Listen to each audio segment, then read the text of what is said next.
வணக்கம் வள்ளல் மீடியா நேயர்களே. புது கட்சி தொடங்கி ஆட்சிக்கு வந்திருக்க இந்த சூழ்நிலையில் தமிழ்நாட்டில் பார்த்தீங்கன்னா இன்னொரு புது தலைவர் புது கட்சி அப்படிங்கிற அவர் பேச்சு அடிபட்டு இருக்கு. டெல்லிக்கு போகிறாரு வராரு. இங்கே பார்த்தீங்கன்னா அவருடைய ஜாதகத்தெல்லாம் பரப்பிட்டு இருக்காங்க. இந்த சூழ்நிலையில் அண்ணாமலை அவர்கள் ஒரு வழியாக பிஜேபியிலேருந்து தனி கட்சி தொடங்க போகிற சூழ்நிலை வந்துருச்சு அப்படிங்கிற மாதிரி பேச்சு அடிபட்டு இருக்க சமயத்தில் இது எந்த அளவுக்கு பார்த்தீங்கன்னா தமிழக அரசியலில் மாற்றத்தை ஏற்படுத்தும், இதுக்கு பின்னணியில் நம்ம புரிஞ்சுக்க வேண்டிய தகவல்லாம் என்ன இருக்குது அப்படிங்கிறத பார்வையை கேட்டு தெரிஞ்சுக்கலாம். வணக்கம். வணக்கம். ஸோ ஏற்கனவே பற்றி அங்கே ஒன்றும் இங்கன்றமா பேசியிருக்கோம். இப்போ முழுசாகவே பேசுகிற மாதிரி ஒரு சுச்சுவேஷன் இருந்துச்சு. இது நம்ம போன வருடமே நம்ம பேசியிருப்போம். அண்ணாமலை பற்றி பேசும்பொழுதே தெளிவாக சொல்லியிருப்போம். பிஜேபியில் அவர் ரொம்ப நாளைக்கு இருக்க போகிறது இல்லை, அதனால் அண்ணாமலைன்னு சொல்லிட்டு நீங்கள் ஃபயர் விடுறது பிஜேபிக்காரங்களுக்கு தேவை கிடையாது. அண்ணாமலை என்னைக்கு இருந்தாலும் ஒரு நாள் பிஜேபி விட்டு வெளியேற்றப்படுவார். இதை நம்ம கடந்த ஓராண்டுகளாகவே சொல்லிட்டு இருந்தோம். அப்புறம் சமீபத்தில் நம்ம திரும்பவும் அதை பற்றி சொல்லும் பொழுது சொல்லியிருந்தோம் கட்சி ஆரம்பிக்க போகிறதாக தகவல். ஸோ இதுதான் இப்போ அதை நோக்கி நெருங்கி வந்துட்டாங்க. அண்ணாமலை என்னைக்கு பிஜேபிக்கு எகென்ஸ்டான சில கருத்துக்களை பேச ஆரம்பிச்சாரோ அன்னைக்கே நமக்கு புரிஞ்சிருச்சு அவர் பிஜேபியை விட்டு அவர் வெளியில வரப்போறாரு அப்படின்ட்டு.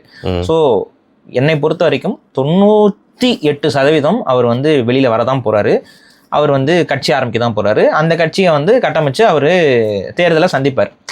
அது வெற்றி அடையுமா தோல்வி அடையுமாங்கிறதுலாம் ரெண்டாவது.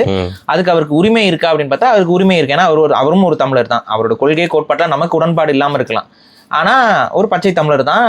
அவர் கன்னடர் அப்படின்னு சொல்லி குழப்பிக்கிட்டு இருப்பாங்க. அதெல்லாம் இல்லை. அவர் கொங்கு வேளாளர் கவுண்டர் தான். ஸோ அதனாலதான் அவருக்கும் எடப்பாடி அவர்களுக்கும் ஒரே சமூகத்துக்குள்ள 2 லீடர் அப்படின் போது ஒரு உரைக்குள்ள ஒரு வாள் தான் அப்படிங்கிற ஒரு கான்செப்ட்ல அவங்க பிரச்சனை. ஸோ இவரும் வர்றதுனாலதான் அவங்க அந்த ஒரு இஷ்யூவே இருந்துச்சு.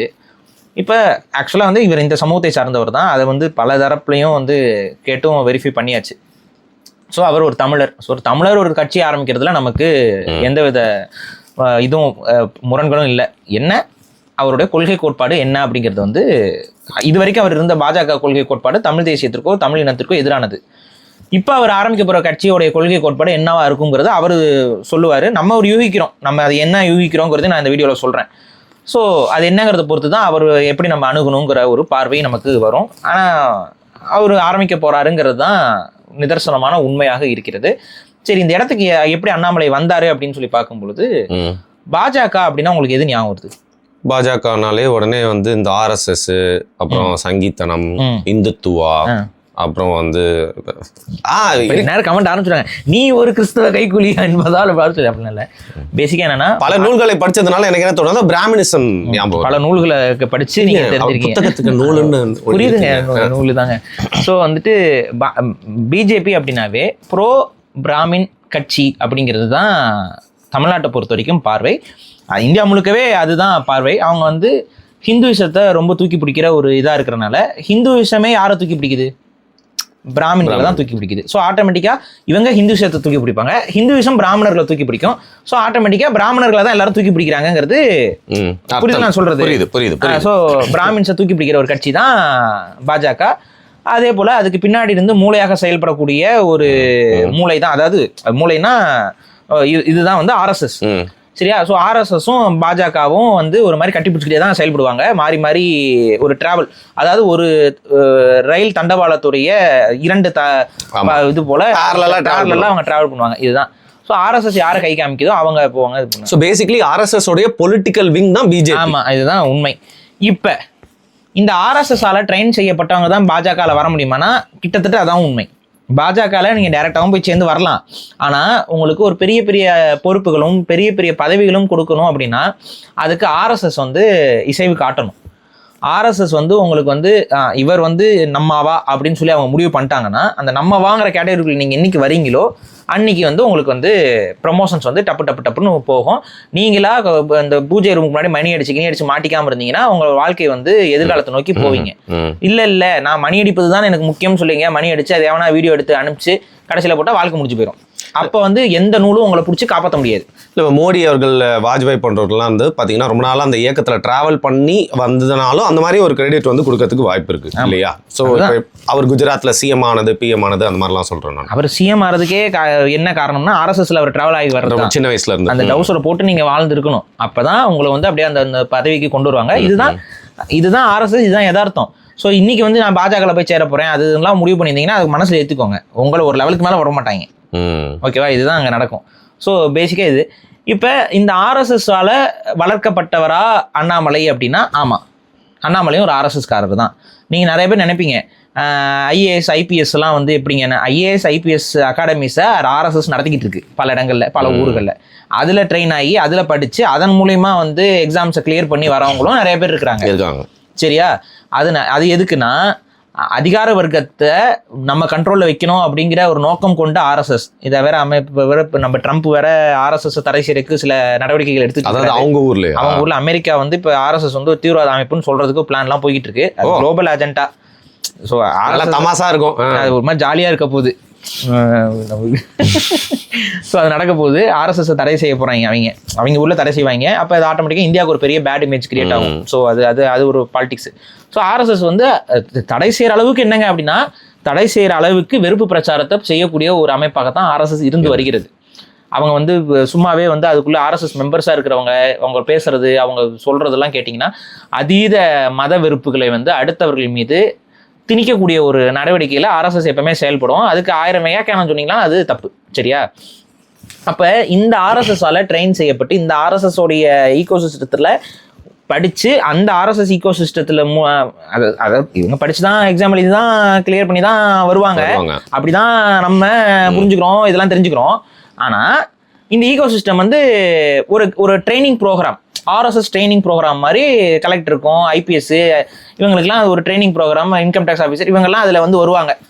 ஸோ அவங்களுக்கு வந்து பார்த்தீங்கன்னா மனதளவில் அவங்க ஒரு ஆர்எஸ்எஸ் காரங்கிற பெருமை வந்து அவங்களுக்கு இருக்கும். ஸோ இதுதான் விஷயம். அப்படி தான் அண்ணாமலையும் ஒரு ஆர்எஸ்எஸ் காரரே. ஸோ இப்போ ஒரு கட்சியில் உங்களை மதிக்கலை, அந்த கட்சியில் நீங்கள் என்ன பண்ணுவீங்க, கட்சியை விட்டு நீங்கள் வெளியேறீங்க அப்படின்னா அறிவிப்பு கொடுப்பீங்க, ஒரு அஃபிஷியல் லெட்டர் கொடுப்பீங்க. அதுக்கு எதுங்க சந்திப்பு? நேற்று அமித்ஷா இன்னைக்கு வந்து மோடி அவர்களை சந்திக்கிறதுக்கு எதுக்கு இந்த சந்திப்புலாம் நடக்குது? இல்லைங்க, எதுவாக இருந்தாலும் ஒரு மரியாதையாக சொல்லிட்டு வரணும்ல. ஒரு வீட்டில் இருக்கிறோம், அவங்க வீட்டு விட்டு போகிறோம் அப்படின்னா அவங்ககிட்டலாம் பேசி பண்ணிட்டு நாங்கள் போயிட்டு வரேங்க, எனக்கு நேரம் வந்துருச்சு, நான் வந்து இந்த கூட்டுப்புழுவாக இருந்த எனக்கு ரெக்கைகள் முறைத்து விட்டது, நான் இனி சிறகடிச்சு பறக்கணும் அப்படின்னு சொல்லிட்டு அந்த போயிட்டு ஓனர்கிட்டலாம் சொல்லிட்டு வரதுங்கிறது ஒரு இயல்பான ஒரு விஷயம் தானாங்கன்னு நீங்கள் நினைக்கலாம். ஆனால் அதுக்கு கேமே இங்கே வேறு. அண்ணாமலையை வச்சு பாஜக வைக்க போகிற கேமுங்கிறதே வேற. ஸோ அதையும் நம்ம இங்கே உடச்சி பேச வேண்டிய கட்டாயம் நமக்கு இருக்குது. இப்போ அண்ணாமலை வந்து டைரெக்டாக வந்துட்டு இல்லைங்க நான் பிஜேபியிலேருந்து நான் வெளியில் வரேன் அப்படின்னு சொல்லிட்டு வந்தாருன்னா பிஜேபி தொண்டர்கள் என்ன பண்ணுவாங்க? அண்ணாமலையோட வந்துருவாங்க. அதிகாரம் இருக்கு, எப்படி விட்டு வருவாங்க? இப்போ பிஜேபிங்கிற கட்சியை பொறுத்த வரைக்கும் எப்படின்னா, பிஜேபி சென்ட்ரலில் பவரில் இருக்குது. சென்ட்ரலில் பவரில் இருக்கனால அவங்க கூட நம்ம நின்னோம்னா நமக்கு ஒரு செக்யூரிட்டி இருக்கும், வேற ஒரு சில விஷயங்கள் நமக்கு தேவையானதெல்லாம் சாதிச்சுக்கலாங்கிறதுனால தான் சில பணக்காரர்கள், சில நபர்கள், சிலர் வந்து போலீஸை கண்டா பயந்து ஓடிட்டு இருப்பாங்க. அவங்கள மாதிரியான நபர்கள் இவங்கெல்லாம் என்ன பண்ணுவாங்க, ஒரு அதிகாரம் இருக்குன்னா அந்த அதிகாரத்துக்கிட்ட போய் பக்கத்தில் நின்றுக்கலாங்கிற எண்ணம் அவங்களுக்கு வரும். அப்போ அந்த மாதிரியான ஆட்கள் தான் போயிட்டு இந்த பாஜக இந்த மாதிரியான கட்சிகளை, இந்த பாஜக மட்டும் இல்லை, இப்போ திமுக அதிகாரத்துக்கு வரும்போது திமுகவுக்கு ஒரு சில பேர் போவாங்க. சில பேர்லாம் என்ன பண்ணுவாங்கன்னா இந்த வண்டியில முன்னாடி கம்பம் மட்டும் நட்டு வச்சிருவாங்க. எந்த கட்சி ஜெயிக்கிறோ அந்த கட்சி கம்பத்துல வந்து அதை மாட்டி விட்டுருவாங்க. கேட்டா என் சித்தப்பா எப்படினாலும் குடும்பத்துல ஒருத்தன் சித்தப்பாவோ பெரியப்பாவோ ஒவ்வொரு கட்சியில இருப்பானா, அவங்க பேரை சொல்லிக்கிறது, அவங்க வீடுங்க, அவங்க ரிலேட்டிவ்ங்க. நாங்க ஒருத்தர்லாம் தளபதின்னு போட்டிருந்தாரு ப்ரோ, இப்ப கலரை மட்டும் மாத்திட்டாரு, கருப்பு சேவைப்படுத்திட்டு சிவப்பு மஞ்சளை போட்டாரு, அதே தளபதி. பாருங்க, சூட் ஆகுதா முடிஞ்சு போச்சு. என்ன எல்லாம் தளபதி தாங்க அப்படின்னு சொல்லிட்டு இப்போ இவரும் வந்து தளபதினே பேர் வச்சுட்டு வந்துட்டாருன்னு வைங்க, ஆட்டோமேட்டிக்காக வந்து இப்போ காவி தளபதின்னு பேர் வைக்கிறான்னு வைங்க, முடிஞ்சு போச்சு. எல்லாரும் தளபதி யூனிக்காக போயிருதா, கட்சி மாறணும்னு அவசியம் இல்லை. ஒரு சின்ன ஒரு எக்கனாமிக்கலாக நம்ம வந்து மாறிக்கலாம் போய்க்கலாம், அதெல்லாம் இருக்குல்ல. இல்லை ஃபுல் ஒர்க் பெயிண்டிங் ஒர்க்லாம் இல்லை பண்ண தேவையில்ல, சின்ன சின்ன கோடை கலரை மட்டும் மாற்றிட்டா போதும். சரி. ஸோ இது மாதிரி நிறைய பேர் அலைகிறாங்க. ஸோ பிஜேபியோட தொண்டர்கள் வந்து இந்த மாதிரியான நிறைய பேர் இந்த காரணத்துக்காக தான் தமிழ்நாட்டில் பிஜேபி வந்து குரோத்தை காட்டுச்சு. எதுக்கு அப்புறம் அப்படின்னு பார்த்தீங்கன்னா, சென்ட்ரலில் ஸ்ட்ராங்காக பிஜேபி இருக்கிறதுனால தமிழ்நாட்டில் அந்த இன்ஃப்ளூயன்ஸ் வருது. ஸோ இப்படி இருக்கிற சூழலில் இப்போ அண்ணாமலை மட்டும் கட்சி விட்டு வெளியில் போகிறாருன்னு வைங்க, ஆட்டோமேட்டிக்காக இந்த பிஜேபி தொண்டர்கள் யாரும் அவர் கூட வரமாட்டாங்க. இவர் தனிமரமாக வந்து நிற்பார். இப்போ தனிமரமாக நின்னா ஆட்டோமேட்டிக்காக முடிஞ்சு போயிடும். அப்போ பிஜேபியில் வந்து ஒரு ஜங்கு உடச்சிக்கிட்டு வரணும். இப்போ அண்ணாமலை மேலே ரொம்ப ஆசையும் பாசமும் கொண்ட நபர்கள் இருக்கிறாங்க. அண்ணாமலை கொள்கை என்ன தெரியாது, யாருக்கும் தெரியல. ஆனால் அண்ணாமலையோட கொள்கை பிடிக்குதுன்னு சொல்கிறாங்க. சரி, ஓகே, அவர் படிச்சிருக்காரு, போயிருக்காரு, அதெல்லாம் ஓகே. போலீஸ் அதிகாரியாக இருந்தாரு, அதெல்லாம் ஓகே. நான் பேசுறது வந்து ஒரு கொள்கை அப்படின்னு நினைக்கிறேன். நான் அண்ணா அது இல்லை, அது மரியாதையாக பேசுறதும் அது ஓகே, அது ஒரு நல்ல பண்பு தான், அதையும் நம்ம இருக்கல. ஆனா அவரோட கொள்கை கோட்பாடுங்கிறது பாஜகவோட கொள்கை கோட்பாடு தான். தனியா அது பெருசா இருக்க மாதிரிலாம் தெரியல. ஸோ இப்போ பாஜகல இருந்து இவர் வெளியே விலகி வராரு அப்படின்னா இவர் கூட உடச்சிக்கிட்டு வர அளவுக்கு இவர் கொள்கையும் இண்டிவிஜுவலா பேசல. எதுவும் இல்ல இவங்க சாதிக்கார மட்டும் உடஞ்சு வராங்க அப்படின்னா அதுவும் வந்து பாக்குறதுக்கு நல்லா இருக்காது, ஒரே கன்சால்டேஷனா மாறிடும். ஸோ இது எப்படி வந்து அண்ணாமலைக்கு கூட்டம் வரும்? கூட்டம் வராது ஆக்சுவலா இயற்கையா பார்த்தா. ஆனா அப்படி நீங்க பார்க்கக்கூடாது. சரி, சப்போஸ் அப்படி உடச்சிட்டு கூட்டம் வருதுன்னு வச்சுக்கோங்களேன், இது பிஜேபிக்கு எப்படி பார்க்கப்படும்? என்னடா இது, நம்மள போயிட்டு தனி இளநீ கிடப்போம். அப்புறம் கடைசியில் என்ன ஆகும்னா பிஜேபி வந்து இன்னும் டம்மி ஆயிருமா? இதை வந்து பிஜேபி விரும்புமா? ஏற்கனவே டம்மி, இன்னும் டம்மி ஆயிருமேங்கிற அந்த எண்ணம் இருக்கும்ல. ஸோ இது நடக்க போறது இல்லை. ஆனால் இப்போ அண்ணாமலை தனியாக வந்து நின்னாலும் அண்ணாமலையோட இமேஜும் உடஞ்சிரும். அப்போ இதில் ஏதோ ஒரு சம்திங் ஃபிஷின்னு உங்களுக்கு ஃபீல் ஆகுதா? இந்த என்டையர் திங்கில் ஏதோ ஒன்று தப்பாக இருக்குது. கட்சியோட கொள்கையிலையோ கோட்பாடுலையோ இல்லை நடைமுறையிலையோ உடன்பாடு இல்லைன்னா நான் கட்சி விட்டு விலகிறேன்னு ஒரு அறிவிப்பை முடிச்சுட்டு போகலாம். நான் இத்தனை நாள் பயணித்ததுனால அன்புஜி அமித்ஷாஜி அவர்களுக்கு ஒரு நன்றி, இவ்வளோ நாள் என்னை அன்பாக பார்த்து கொண்ட தாய் உள்ளம் கொண்ட மோடிஜி அவர்களுக்கு ஒரு நன்றி, முடிச்சு விட்டு போயிருக்கலாம். அவ்வளோதானே, அதுவே கண்ணியமாக தான் இருக்கும். நேரில் போய் பார்த்து பேசி அப்போ இது என்ன நடக்குது அப்படின்னா அண்ணாமலை புது கட்சி ஆரம்பிக்கணும். ஆனால் அண்ணாமலை ஆரம்பிக்கிற புது கட்சியில் முக்காவாசி பிஜேபி ஷிஃப்ட் ஆகணும், அப்படியே போனவங்க. அப்போ இது பிஜேபிக்கு பெரிய மைனஸாக பார்க்கப்படும். அப்போதான் அண்ணாமலை வெர்சஸ் பிஜேபின்னு ஒரு நரேஷனும் செட் ஆகும். அண்ணாமலை வெர்சஸ் பிஜேபின்னு ஒரு நரேஷன் செட் ஆச்சுன்னா தான் அவர் புனிதமாக்கப்படுவார். அவர் வந்து பிஜேபியிலிருந்து வரல, பிஜேபியை அழித்து விட்டு வந்த பெரும் தீ காவி தீ அப்படின்னு சொல்லி ஃபயர் விட முடியும். புரியுதா? அப்பதான் பிஜேபியோடைய கரைகள் இல்லை பிஜேபி மேல இருக்கக்கூடிய ஆன்டி இன்கம்பன்சி அண்ணாமலை தலைக்கு வராது. அவர் ஒரு புது கேண்டிடேட், அவர் ஒரு புது ஆளுங்க, ஒரு சொக்க தங்கங்க. என்ன கொஞ்சம் அந்த வாட்ச் மட்டும் ஒரு 1.5 கோடியோ என்னமோ மாட்டிருப்பாரு, அதை மட்டும் கொஞ்சம் கழட்டி வச்சிருங்க, மற்றபடி ஒரு சொக்க தங்குங்க அப்படின்னு சொல்லிட்டு அவரை வந்து முழுமையா புனிதப்படுத்தி காட்டுறது தான் நடவடிக்கையாக இருக்க போகுது. இப்ப இப்படி வந்தா தான் பிஜேபியோட அரசியல், அதாவது அண்ணாமலையோட அரசியல், அதாவது பிஜேபி அதாவது ஏதோ ஒரு அரசியல் எடுபடும். இப்போ ஆல்ரெடி திராவிட தரப்பை வந்து போட்டு அடின்னு அடிச்சதுல இன்னைக்கு வந்து டிவிக்கே வந்திருக்கு. இப்போ டிவிக்கே வந்து முழுமையாக திராவிடத்தை தூக்கி போட்டுருச்சானா இல்லை. டிவிக்கேவுடைய அடிப்படை பேசிக் கோட்பாடுகள்லாம் வந்து அவங்க ஒரு கண்ணு திராவிடம் ஒரு கண்ணு தமிழ் தேசியம்னு சொன்னாலும் அவர்களுடைய பெரும்பான்மை செயல்பாடுகள் திராவிட சார்பா தான் இருக்கு. நீங்க திராவிட துரந்தர் அப்படின்னு சொல்றாங்க, முழுக்க திராவிட சார்பா தான் இருக்கு. அப்ப அவங்க முழுக்க திராவிட சார்பா இருக்கும் பொழுது நம்ம திராவிட சார்பாகவும் இருக்கக்கூடாது, திராவிடத்தை எதிர்க்கவும் செய்யணும். அட் த சேம் டைம் வேற ஒரு இமேஜ், வேற ஒரு கருத்தியல் தத்துவம் இருக்கணும் திராவிட சாயலுக்கு எதிராக. அப்ப நாளைக்கு ஃபியூச்சர்ல டிவிக்கு வந்து திராவிடத்துக்கான செயல்பாடாகவும் அண்ணாமலை ஆரம்பிக்கக்கூடிய இந்த புது கட்சி வந்து அதுக்கு எதிரான செயல்பாடாகவும் நம்ம பிளேஸ் பண்ணா பிஜேபி உள்ள இல்லைங்கிற மாதிரி மக்களை நம்ப வச்சுட்டா ஆட்டோமேட்டிக்கா இந்த கட்சி அண்ணாமலை அவர்களோட கட்சி வந்து ஒரு பாப்புலர் ஃப்ரண்ட் அடையிறதுக்கு வாய்ப்பு இருக்குன்னு காரியகர்த்தா ஆஃப் ஆர்எஸ்எஸ் நம்புறாங்க. சம ஸ்ட்ராட்டஜி, ஓகேவா? ஆர்எஸ்எஸ் காரங்க நம்புறாங்க. இப்போ எடியூரப்பா நம்ம டைரக்டா வந்தோம்னா கண்டுபிடிச்சிடறாங்க. என்னடா என்ன மேக்கப் போட்டு வந்தாலும் எல்லா மேக்கப்லையும் நீ காவி சட்டையா போட்டு வந்தா அப்படி மாட்ட மாட்டியா அப்படிங்கிறத மாட்டிக்கிறாங்க.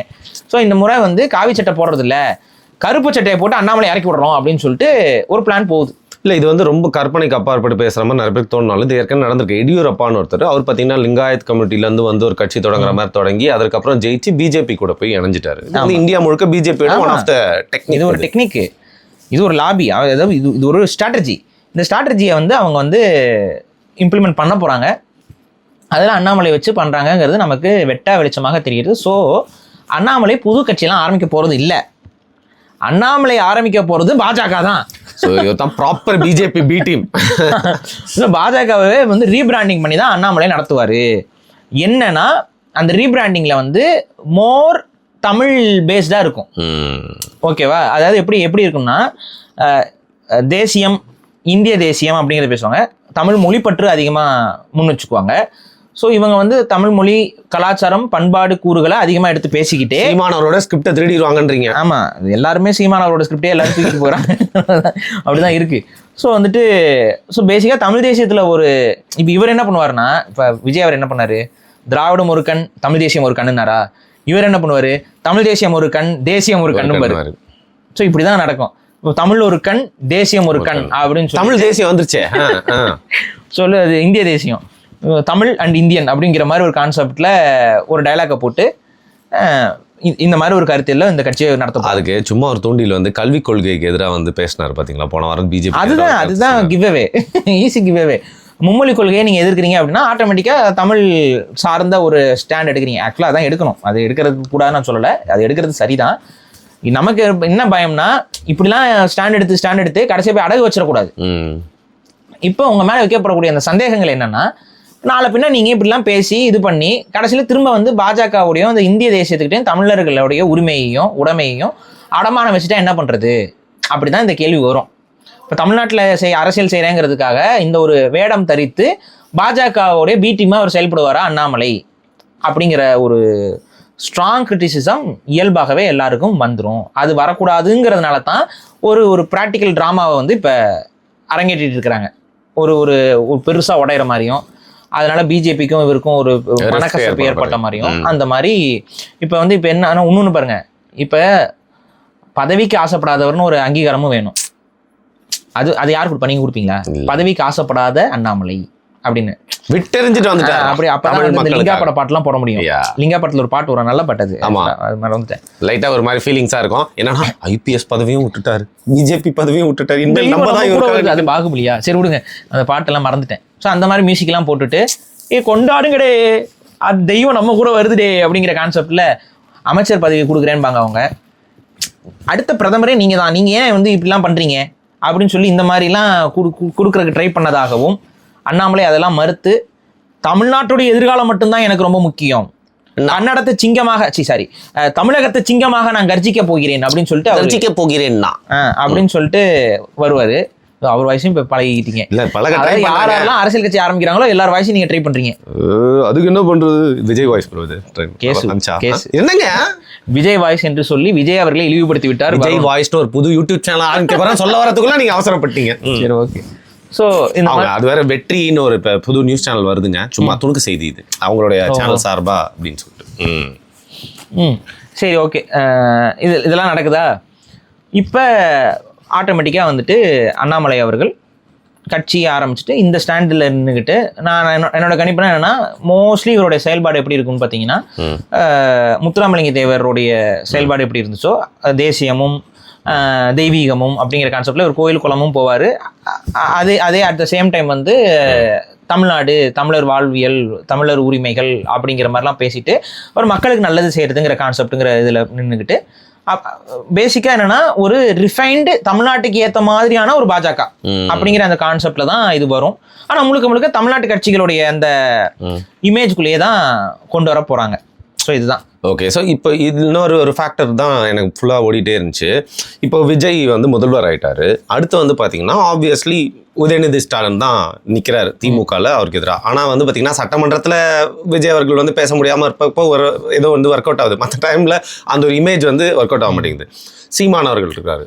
அப்படி இருக்கிற சூழ்நிலையில் அதிமுக அவங்களுக்கு தெரியும் ரொம்ப ஒரு கேவலமான ஒரு சூழ்நிலை, ஒரு பேடான பிளேஸ்ல தப்பா முடிவெடுத்து ஃபுல்லாக கரைஞ்சிட்டு இருக்காங்க. அப்படி இருக்கிற சூழ்நிலையில என்ன நீங்க சொன்னாலும் வந்து பாத்தீங்கன்னா பாஜகவுக்கு ஒரு சிறுபான்மை மதத்தை நம்பக்கூடிய இல்ல அந்த பெயர் வச்சிருக்க ஒரு முதல்வர் வந்துட்டது கண்டிப்பா வந்து ஏற்றுக்கவே முடியாது. அப்படி இருக்கிறப்போ அவரை எதிர்க்கிறதுக்கு இன்னொரு ஒரு ஐக்கானை உருவாக்கணும்னா அது அண்ணாமலை பிளஸ் வந்து ஐபிஎஸ்ஸா இருந்திருக்காரு. இப்ப உதயநிதி ஸ்டாலின் சீமானவர்களோட கம்பேர் பண்ணா வந்து சீமானவர்கள் நிறைய பேசுவார், நிறைய விஷயங்கள் தெரியும். ஆனா இவங்க 2 பேரும் கம்பேர் பண்ணும்போது நிறைய விஷயங்கள் தெரிஞ்சது அண்ணாமலை தான். ஸோ விஜய் அவர்களுக்கு எதிராக ஒரு அரசியல் செய்யணும்னா ஒரு சரியான கேண்டிடேட்டா இவரை முன்னிறுத்தி ஆன்டி விஜயா இவரை கொண்டு வரலாம் அப்படின்னு ட்ரை பண்ணலாம்ல. அதுவும் ஒரு ஆக்சுவலா அதுக்கெல்லாம் ஆல்ரெடி ஆரம்பிச்சிட்டாங்க அவங்க. ஏன்னா விஜய் அவர்களை பாஜக எப்படி வந்து இப்போ அவங்களோட சர்க்கிளில் பேச ஆரம்பிச்சிருக்காங்க அப்படின்னா வந்து விஜய் அவர்கள் வந்து மெஷினரி, கிறிஸ்தவ மெஷினரி, இது வந்து அமெரிக்கன் ஃபண்டிங்கில் விஜய் அவர்களை வந்து ஏதோ மேனிப்புலேட்லாம் பண்ணி அவர் வந்து ஆட்சி கொடுத்துட்டாங்க. ஸோ இவர் மெஷினரிகளுடைய அரசியலை செய்வார், கிறிஸ்தவ மெஷினரிகளுடைய கை ஓங்கிரும் தமிழ்நாட்டில். ஸோ முழுக்க மிஷினரிஸ்க்கான அரசியல் தான் இவர் செய்ய போறாரு. ட்ரெஸ் வேற பண்ணியிருக்காரு. ஆமா, அவர் பார்க்கறக்கே வந்துட்டு அவர் உள்ள வந்து வெள்ளை சட்டை போட்டிருக்காருன்னு நினைக்கிறீங்க. ஆக்சுவலா வந்து அவர் வந்து பாதிரியாருடைய அங்கி தான் அவர் போட்டிருக்காரு. இப்படிலாம் வந்து நீங்க கிளப்பி ஆல்ரெடி உண்மையாவே பேச ஆரம்பிச்சிட்டாங்க. நாங்களா சொல்லல, நாங்களாம் கிளப்பி விடல, உண்மையாவே அப்படிதான் பேசிட்டு இருக்காங்க. வந்து இவர் வந்துட்டு நான் கருப்பு நான் கலர் கலராக கோட் சூட்டு போடுறேன். இது என்ன மாசம்? மே முடிஞ்சது இப்ப ஜூன் மாசம். இந்த ஜூன் மாசத்துல கலர் கலரா மட்டும் கோட் சூட் போட்டுறாதீங்கிறதா என்னோட ஒரு கோரிக்கை. இந்த ஜூன் மாசம் வானத்தையும் யாரும் பார்க்காதீங்க. வானத்துல சில நேரங்கள் வானவில் வந்துட்டு போயிடும். ஐயோ பறந்தாலும் நீங்க விட மாட்டேங்கிறீங்க. வள்ளுவருக்குலாம் மேக்கப் போட்டு உட்கார வைக்கிறாங்க இவங்க. ரொம்ப ஓவரா போறாங்க. சொன்னா கேட்க மாட்டேங்கிறாங்க. விடுங்க, நம்ம மக்கள் உணர்வாங்க கொஞ்சமா. நம்ம அவேர்னஸ் முடிஞ்ச வரைக்கும் கொடுத்துட்டு தான் இருக்கிறோம். இந்த பிரைடு மந்த் மட்டும் இல்ல, மென்ஸ் மென்டல் ஹெல்த் மந்த் தான், சரியா? அதனால கொஞ்சம் பாத்துக்கலாம். ஆமா, மென்டல் ஹெல்த்தும் போயிட போகுது. ஸோ மென்டல் ஹெல்த் போனாதான் பிரைடுக்குள்ள போவீங்க. அது ஒரு விஷயம். ஒரு சின்ன கோரிக்கை பாரு. இப்போ வந்து பாத்தீங்கன்னா, இப்போ நம்ம அரசாங்கம் வந்து இவ்வளவு லிபரேட்டடான அரசாங்கமா இருக்குன்னா, இந்த மாதிரி பிரைடு இல்லாத வாக்லாம் பாத்தீங்கன்னா பர்மிஷன் கொடுத்துட்டே வராங்க. கொடுக்க வேணாம்னு தாங்க சொல்றோம். நான் என்ன சொல்ல வரேன், ஃபேமிலி உருவாக்குறது, ஃபேமிலியோட அந்த ஒற்றுமை, அப்பா புள்ள, அந்த ஒரு ஃபேமிலி வாக் மாதிரி ஏதாவது ஒன்று ட்ரை பண்ணா அரசாங்கம் கண்டிப்பா கொடுப்பாங்க. பர்மிஷன் கொடுப்பாங்களா? ட்ரை பண்ணி பார்ப்போமா இந்த மாசம்? சரி, ஓகே. இப்போ நம்ம முயற்சி பண்ணி பார்ப்போம். அதுக்கு நம்ம ஒரு ஐடியா பண்றோம். இந்த மாசம் வந்து நம்ம நம்ம அவங்களாம் பெருமையோட நடக்கிற மாதிரி நம்மளும் பெருமையோட நடப்போம். எல்லாரும் பெருமை பிடிச்சி நடப்போம். சோ அது மாதிரி பெருமை பிடிச்சி நடத்தல் அப்படின்னு சொல்லி ஒரு இதை வந்து ஏற்பாடு பண்ணலாம். எதை பத்தி நம்ம பேசிக்கலாம்? அண்ணாமலை. அதுக்கு முன்னாடி விஜய் பத்தி. முதல்வர் விஜய் அவர்களுக்கு வந்து எதிராக ஒரு அந்த கிறிஸ்துவரா இவர் இருக்கிறதுனால, ஏன்னா அவர் ஜோசப் விஜய் தான் அவர் எப்படி இருந்தாலும். ஸோ அந்த இதை காரணம் காட்டியே தமிழ்நாட்டில் நம்மளால ஆல்ரெடி நிறைய பேர் சங்கியா மாற்றி வச்சிருக்காங்க. நான் ஓப்பனாக சொல்றேன், திமுக ஆட்சியிலேயே பாஜக பெரிய அளவு வளர்ந்து தான் இருக்கு. கிராஸ் ரூட் லெவல்ல நீங்க சங்கிகளை ஈஸியா இப்ப மக்களுக்கோட உளவியல் வந்து சங்கித்தனால ரொம்ப அதிகமா இன்க்ரீஸ் ஆகி தான் இருக்கு. ஸோ இதை வந்து பொலிட்டிக்கலா நம்ம அறுவடை பண்ண முடியுமாங்கிறத அவங்க பார்வை. அதற்கு விஜய் அவர்களை வந்து முழுக்க ஒரு கிறிஸ்தவ மிஷினரி கும்பல் மாதிரி காமிச்சிட்டு அதுக்கு நேர் எதிராக வந்து நாங்க வந்து கட்டமைக்கிறோம், அண்ணாமலை வந்தால் தான் முடியும். அதுக்கப்புறம் அண்ணாமலைக்கு விஜய் அவர்களை எதிர்க்கிற அளவுக்கான ஒரு மேனரிசமும் ஒரு மரியாதையான நடத்தையை கொண்டவர் தான். அவர் வந்து நாலேஜ் எல்லாம் இருக்கு, எல்லாமே இருக்கு. ஒரு அரசியல் தலைவருக்கு வேண்டிய அத்தனை பொருத்தமும் அவர்கிட்ட பக்காவா இருக்குங்கிறனால இவரை வந்து பயன்படுத்துறாங்க. ஸோ இதுதான். சரி. இப்போ அப்படி இருக்கிறப்போ வந்து பாத்தீங்கன்னா மீதி இருக்க கட்சிகள் அப்படிங்கிறதோட போலரைஸ்டு ஈஸியாக ஆயிரும்ல. அப்போ திமுகவோட தேவை அப்படிங்கிறது ரொம்ப கம்மியாகி Annamalai versus TVK, Annamalai versus Vijay அப்படிங்கிற மாதிரி வந்து அப்படிங்கிற அந்த எதிர்காலத்தை நோக்கி தான் பிளான் போட்டுட்டு இருக்கிறாங்க. பட் இது மக்களால் எப்படி வரவேற்கப்படுகிறது, எவ்வாறு ஏற்றுக்கொள்ளப்படுகிறதுங்கிறதுலாம் அது காலம் தான். சரி, இன்னொரு விஷயம் நான் கேட்கணும்னு வச்சேன். இந்த சப்ஜெக்ட் வந்து கொஞ்சம் தள்ளி தான். திருச்சியில் வந்து பார்த்தீங்கன்னா அவர் ரிசைன் பண்ணிட்டு அங்கே நன்றி தெரிவிக்கிறதுக்காக ஒரு கூட்டத்தில் போய் பேசியிருந்தாரு. அதில் தான் அந்த கோட்டை பற்றிலாம் வந்து பேசியிருந்தாரு. சரி, அதெல்லாம் ஜோக்ஸ் அப்பாட் நிறைய விஷயங்கள் இருந்துச்சு. அதில் முதல்வர்ன்ற மறந்துட்டு சில வார்த்தையெல்லாம் விட்டுட்டாரு. அது வந்து போக அவர் வந்து பழகிப்பாரு. பட் எனக்கு என்ன அதில் தோணுச்சு, நம்ம பழகிக்கும் இல்லைன்னா டிஎம்கே பவர்ல இருந்துச்சு. அப்போ கொண்டு போய் ஏடிஎம்கேலாம் இல்லை, நான் தான் அதுக்கு எதிர்க்க அப்படின்னு சொல்லிட்டு வந்து வச்சுட்டாரு. ஓகே. பட் இப்போ ஜெயிச்சிட்டதுக்கு அப்புறம் இப்பயும் என்ன சொல்றாரு, டிவிகே டிஎம்கே. ஸோ இது பேசிக்கலி எனக்கு எதை நினைவூட்டுதுன்னா, இவ்வளவு நாள் பாஜக உள்ள வந்துடும் டிஎம்கே ஒரு பயமுறுத்தி ஒரு அரசியல் பண்ணாங்க, போலரைஸ்ட், அவங்க தான் வில்லன், அந்த ஹீரோன்.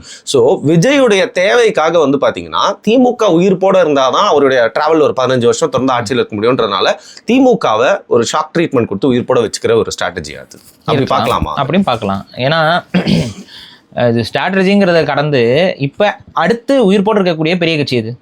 திமுக அப்புறமா இல்லை இவங்க டிவிகே அடுத்து திமுக தான். ஸோ ஒர்த்தி ஆப்போனண்ட்டாக இருக்கிறதே இப்போ டிஎம்கே தான். ஸோ அவங்கள தான் அவர் வந்து எடுத்து பேசவும் முடியும். அதுதான் ஒரு லாஜிக்கலாக. ஏன்னா அதுக்கு இவர் அடுத்து அதிகமாக எம்எல்ஏ வச்சுருக்கிறது கட்சின்னு பார்த்தீங்கன்னாலும் டிஎம்கே தான். ஸோ இவங்களோட இதுக்கு எகென்ஸ்டாக பார்த்தீங்கன்னா இப்போ மேயருக்கு இவங்கெல்லாம் வந்து பார்த்தீங்கன்னா சாதுரியம் பேசாதடி அந்த மாதிரி சண்டை எம்எல்ஏக்கும் மேயருக்கும் அதான். இப்போ வராங்க எம்எல்ஏ, அவங்களும் ஒரு கேண்டில கையில் கொடுத்துட்டு அவங்களும் விளக்கேற்றிட்டு போனால் 2 பேரும் வந்துட்டு எங்கள் வீட்டில் எல்லா நாளும் கார்த்திகை லாலலா அப்படின்னு சொல்லி முடிச்சுட்டு போயிருக்கலாம்ல. அதை விட்டு போட்டு கேண்டில் கொடுக்க அவங்க தான் பக்கத்தில் நிற்கிறாங்க. நான் கொடுக்க மாட்டேன், அவங்க தான் நான் கொடுப்பேன்னு சொல்லிட்டு அப்படின்னு சொல்லிட்டு வேணும்னே தான் பண்ணுறாங்க. அதுக்கு அடுத்து இவங்க என்ன பண்ணாங்கன்னு பார்த்தீங்கன்னா, இவங்களும் அதே இது இல்லை நீங்களே ஏற்றுங்க, நீங்கள் தான் ஏற்றணும் இல்லை ஃபர்ஸ்ட் கோச்சிட்டு போயிடுறாங்க. அடுத்து அவங்க என்ன ஒவ்வொரு ரூம்ல விளக்கேற்ற சொல்லுவாங்க போல. அதே ஸ்கூல்ல இன்னொரு ரூம்ல விளக்கேற்றுக்கு அவங்க போயிருக்காங்க. சரி, ஒரு ரூம்ல விளக்கேற்றி முடிச்சுன்னா குடும்பத்துக்குள்ள ஒரு வீட்டில் மட்டும் விளக்கேற்றக்கூடாதுமா, நீங்களாம் வந்துட்டீங்கன்னா ஒவ்வொரு ரூமுக்கும் ஒவ்வொரு கிளாஸாக வந்து விளக்கேற்றுங்கிறாங்க போல. அங்கே இன்னொரு கிளாஸுக்கு போய்ட்டு அங்கேயும் விளக்கேற்றுற மாதிரி ஏதோ இது வருது. அங்கே போனோடனே அவங்க வந்துட்டு சரி கொடுக்குறாங்க இவங்க கிட்ட. இல்லை நீங்கள் தான் ஏற்றணும்னு ஆசைப்பட்டீங்கன்னா நீங்களே ஏற்றுங்க அப்படின்னு சொல்லிட்டு அவங்க வாங்கிக்காம அவங்க அப்படியே போகிறாங்க. சரி, இங்கே பெண்ணு அப்படின்னு இவங்க ஒரு மியூசிக்கை போடுறாங்க. இதில் சன் டிவியில் ஒரு நியூஸ் வருது. சன் டிவியில் என்ன வருதுன்னா, மேயர் பிரியா அவர்கள் கொடுத்த கேண்டிலை வாங்காமல் மறுத்த டிவிகே எம்எல்ஏ அப்படின்னு சொல்லி போடுறாங்க. பாலிமரில் பார்த்தா வந்துட்டு மேயர் பிரியா கேண்டிலை கொடுக்காமல் அவமதிக்கப்பட்ட அப்படின்னு சொல்லி மாத்தி நியூஸ், ஒவ்வொரு நியூஸ் என்னடா இது இருக்கு, இதுக்கு ஒரு வீடியோ இருக்கு, எது ஒரிஜினல் வீடியோ எது ஏஐ வீடியோன்னு தெரியல. அப்புறம் பார்த்தா ரெண்டுமே நடந்திருக்கு. இவங்க ஒரு ரிவெஞ்ச் பண்ணிருக்காங்க, அவங்க ஒரு ரிவெஞ்ச் பண்ணிருக்காங்க.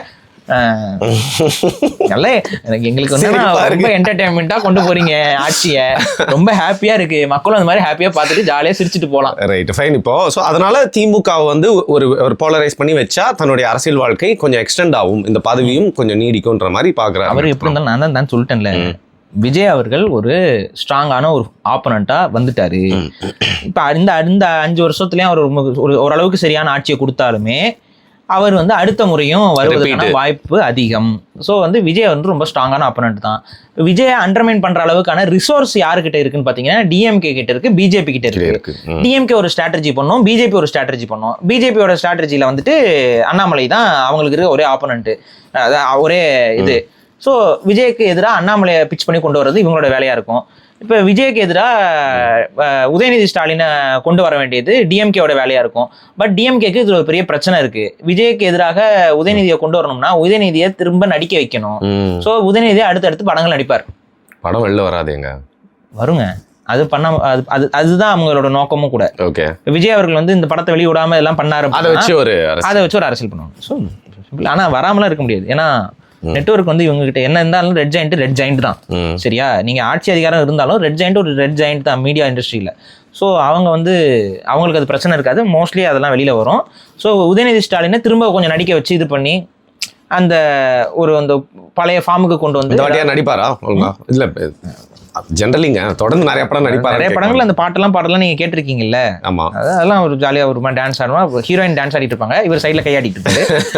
அது மாதிரி எதாவது நடக்கும். சரி, இப்போ இன்னொரு விஷயம், இப்போ அதிமுக இருக்கு, திமுக தீய சக்தி, திமுக தான் எதிரின்னு சொல்லி எல்லாம் பண்ணிட்டு ஓகே. பட் எப்பவுமே ஏடிஎம்கே மேல ஒரு மற்றும் பலர்னு அவங்கள ஒரு மாதிரி அண்டர்ஸ்டிமேட் பண்ணி அந்த மாதிரி ஏன் இன்னைக்கு வரைக்கும் அந்த ஏடிஎம்கே கட்சியை வந்து ட்ரீட் பண்றாரு? எம்ஜிஆர்னு சொல்றாரு, ஜெயலலிதா மேடம் சொல்றாரு, அவங்கலாம் இருந்த கட்சி. பட் இன்னைக்கு வந்து பாத்தீங்கன்னா ஏன் மற்றும் பலர் ஏன்னா அவங்களும் ஒரு 47 எம்எல்ஏஸ் வச்சிருக்காங்க. கொஞ்சம் ஒரு மாதிரி டிகிரேட் ஒரு அண்டர்மைன் பண்ற மாதிரி தான் இருக்கு. அது யாரும் பண்ணக்கூடாது. பட் விஜய் அவர்கள் மேபி ரிவெஞ்ச் மூட்ல பண்றாருன்னு தான் தோணுது எனக்கு. ஓகே, ஏன்னா அதிகமா அண்டர்மைன் பண்ணிக்கிட்டே இருந்தாங்கல்ல. யார் அதிகமா அண்டர்மைன் பண்ணா இந்த முறை? விஜய் அவர்களை தான் எல்லாருமே அண்டர் எஸ்டிமேட் பண்ணாங்க, ரொம்ப கேவலப்படுத்தினாங்க, ரொம்ப அசிங்கப்படுத்தினாங்க, இதெல்லாம் பண்ணாங்க. பட் ஆக்சுவலா உங்களை அதிகமா பண்ணது ஏடிஎம்கே கிடையாது. ஏடிஎம்கே கட்சி மட்டும்தான் ஆக்சுவலா உங்களை ஒரு கண்ணியமா நடத்தின கட்சி. டைம்ல ஓரளவுக்கு மோரார்லெஸ் விஜய் அவர்களை வந்து அவங்க ரொம்ப டச் பண்ணாம போனதே ஏடிஎம்கே தான். ரொம்ப சொரிஞ்சது டிஎம்கே, அப்புறம் மற்ற கட்சிகள்லாம் சொரிஞ்சாங்க. பட் ஏடிஎம்கே தான் ஓரளவுக்கு உங்களை கொஞ்சம் லைட்டா இது பண்ணிட்டு விமர்சனங்கள் இருந்தாலும், அதுவும் கடைசி நேரத்துல தான் சில விமர்சனங்கள் எடப்பாடி அவர்களை முன் வச்சாரு. இதுல என்ன ஒரு இஷ்யூ அப்படின்னா, நம்ம சொன்னோம் எடப்பாடி அவர்கள் வந்து டிவிகேவோட ஜாயின் பண்ணி ஆட்சி அமைக்கிறது தான் 2 கட்சிகளுக்குமே ஒரு சேஃபா இருக்கும், மக்களுக்கும் கரெக்டா இருக்கும் அப்படின்னு நம்ம சொன்னோம். பட் எடப்பாடி அந்த இடத்துல ஸ்லிப் ஆயிட்டார். அவரோட மிஸ்டேக்கா தான் நான் பாக்குறேன். அவர் என்ன யோசிச்சிருப்பாருன்னா, மோஸ்ட்லி வந்துட்டு விஜய் அவர்கள் வந்து ரொம்ப ஸ்ட்ராங்கான ஒரு சிஎம் ஆயிட்டார் அப்படின்னா, அதுக்கப்புறம் விஜயோடைய இமேஜை நம்மளால டேமேஜ் பண்ணியோ இது பண்ணியோ மேல வர முடியாது. ஸோ நிரந்தர தலைவர் மாதிரி ஆயிடுவாருங்கிற ஒரு பதட்டம் எடப்பாடி அவருக்கு இருந்திருக்கு. ஸோ அதனால அவர் என்ன பண்ணிட்டாரு, விஜய் அவரை ஆட்சி அமைக்க விடாம நம்ம ஏதாவது பண்ணலாம், அதுக்கு எந்த எக்ஸ்ட்ரீமுக்கு போகலான்னு அவங்க யோசிச்சிட்டாங்க. பட் அந்த எக்ஸ்ட்ரீமுக்கு அவங்க போயிருந்தா கட்சி என்னவா பார்க்கப்படும், வாக்காளர்கள் என்ன பார்க்கப்படுவாங்க. ஸோ இந்த மாதிரியான பிரச்சனைலாம் அவர் வந்து பெருசாக யோசிக்கல. பட் அது நடக்கவும் இல்லை. டிஎம்கே அண்ட் ஏடிஎம்கே சேர்ந்து ஆட்சி அமைக்கும்ங்கிறத வந்து இவர் எடப்பாடி எப்படி அது அக்செப்ட் பண்ணிக்கிறாருன்னு எனக்கு ஒன்றும் புரியல. பட் அந்த மாதிரி ஒரு எக்ஸ்ட்ரீமான ஒரு ஸ்டாண்டை போய் இதுக்காக எடுக்கிறது வந்து ரொம்ப தப்பு. ஸோ இது வந்து விஜய் அவர்களை மேபி கோவப்படுத்திருக்கலாம். ஏன்னா விஜய் அவர்கள் கேட்டிருக்கலாம், மீட் பண்ணலாங்க. ஏன்னா ஆட்சி அமைக்கிறதுக்கு நம்ம கூட அதுதானே சொன்னோம், நம்ம கூட சஜஷனாக தானே சொன்னோம். டிவிகே அண்ட் ஏடிஎம்கே சேர்ந்துருந்துச்சுன்னா இப்போ காங்கிரஸ்லாம் வந்திருக்க தேவையில்லை. இதுல நீங்க இப்படி ஒன்று பாருங்க, காங்கிரஸ்க்கு இன்னைக்கு பவர் வருது, காரணம் யாரு? எடப்பாடி விட்டாரு. புரியுதா? இப்ப எடப்பாடி மட்டும் உள்ள இருந்ததுனால இப்ப எத்தனை மினிஸ்டர்ஸ் வந்திருப்பாங்க, எத்தனை முக்கிய பொறுப்புகள் உட்காந்துருப்பாங்க, ஏடிஎம்கேவோட ஸ்திரத்தன்மையும் பாதுகாக்கப்பட்டிருக்கும். இந்த மாதிரி இப்போ உள்ளடி பிரச்சனைகள்லாம் இல்லாம போயிருக்கும். அட் த சேம் டைம் வந்து எடப்பாடி அவர்கிட்ட பவரும் ரீட்டைன் ஆயிருக்கும். மோஸ்ட் ப்ராபப்ளி அந்த சுச்சுவேஷன்ல பாதிக்கு பாதி டேர்ம்ஸ்ன்னு பேசியிருப்பாங்க. ஸோ அப்போ சிஎம்மாவும் கண்டினியூ ஆயிருப்பாரு. அதுக்கப்புறம் கூட அடுத்த தேர்தலும் கூட கொஞ்சம் தக்க வச்சுக்கிட்டு ஏதாவது பண்ணியிருக்கலாம், அது வேற மாதிரி போயிருக்கும். இல்லை விஜய் அவர்களோட பேரும் கூட டேமேஜ் கூட ஆயிருக்கலாம், சொல்ல முடியாது. பட் எதுக்குமே ஒத்து வராமல் கடைசியில் வந்துட்டு டிஎம்கேவோட கூட போய் சேர்ந்தா சரி, நான் அவங்க கூட சேர மாட்டேன்னு ஒரு சொன்னால் யாருக்கு தான் கோவம் வராது? கொஞ்சம் ஸ்டபனாக இருந்துட்டாருன்றீங்க. இந்த விஷயத்துல தப்பா முடிவு பண்ணிட்டாரு, முழுக்க தப்பா முடிவு பண்ணிட்டாரு. அப்ப விஜய்க்கு வேற ஆப்ஷன் இல்லை அப்படிங்கிறப்ப காங்கிரஸ்குள்ள போறாரு. இது காங்கிரஸ்குள்ள போறனால என்ன ஆயிடுச்சு, தமிழ் தேசியத்துக்கு இன்னும் ஒரு பெரிய பின்னடைவா தான் இது போகுது. அது மட்டும் இல்லாம தமிழ்நாட்டுக்கும் பெரிய பின்னடைவு தான், பிஜேபிக்கும் பெரிய பின்னடைவு தான். ஸோ எப்படி பார்த்துருந்தாலும் பிஜேபி ஏடிஎம்கே வந்து சரி ஓகே நீங்க கூட்டணி போய் அமைச்சு ஆட்சி அமைங்கன்னு சொல்லியிருக்கணும். அதுதான் கரெக்ட். அதை விட்டதுனால இப்ப காங்கிரஸ் ரிவோக் பண்ற மாதிரி ஆச்சு. இப்ப சவுத் ஃபுல்லா காங்கிரஸ் ஸ்ட்ராங் ஆகிறது யாருக்கு கெட்டது? பிஜேபிக்கு கெட்டது. ஸோ உங்க ஒட்டுமொத்தமா உங்க கூட்டணிக்கு ஆப்போசிட்டான ஒரு வேலையை செய்யறதுக்கு காரணமா இது அமையுது. இதை ஏன் செஞ்சீங்க? ஸோ இது வந்து ஒரு இது வந்து கிளாசிக் தப்பான பிளண்டர் மிஸ்டேக்காக தான் நான் பார்க்குறேன். அந்த பிளண்டர் மிஸ்டேக்குக்கு எடப்பாடி அவர்கள் விலை கொடுத்து தான் தீரணும். அவர் கட்சி நிற்காது, கரைஞ்சிக்கிட்டு தான் இருக்கும், ஒன்றும் பண்ண முடியாது. இட்ஸ் கோயிங் டு வாட்டர் விழுந்துருச்சு கப்பலில், இனி கப்பல் தாங்காது, மூழ்க தான் போதும். டைட்டானிக்ல போகிற மாதிரி கை வச்சுட்டு போகிறீங்கன்னா உள்ள. ரைட். இப்போதைக்கு இருக்க பொலிட்டிக்கல் சினாரியோ, குறிப்பாக அண்ணாமலையோட புது கட்சி, அதுக்கு பின்னாடி எல்லாத்தையும் குறித்து வந்து பேசியிருக்கோம். மக்களுக்கு வந்து அவங்க பார்த்த செய்திக்கு பின்னாடி இன்னொரு ஆடட் வேல்யூ ஒன்று கொடுத்துருக்கோம்னு நினைக்கிறேன். மிக்க நன்றி.